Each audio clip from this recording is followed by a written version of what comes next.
кешегі көйлектің жалғасы.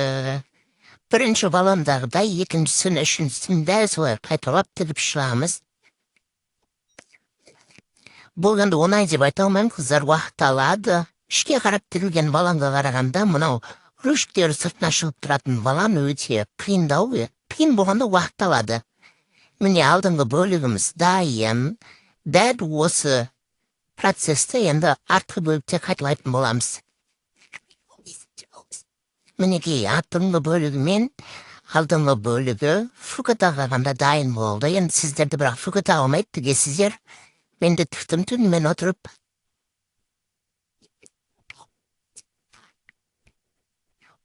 Түні отырғанда мен балаға кетіп қала берем. Сол кезде уже уақыт көп алады.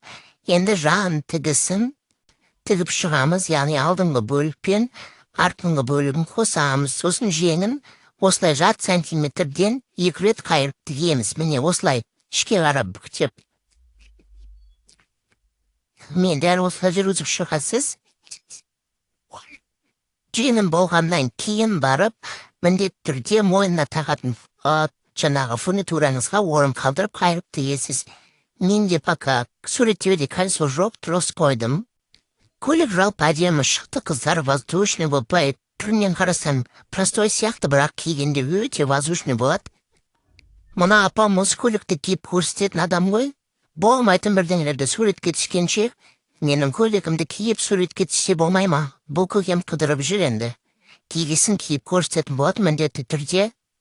Мінекей көйлектің түрі міндетті түрде көріңіздер, қыздар, өте әдемі шығады.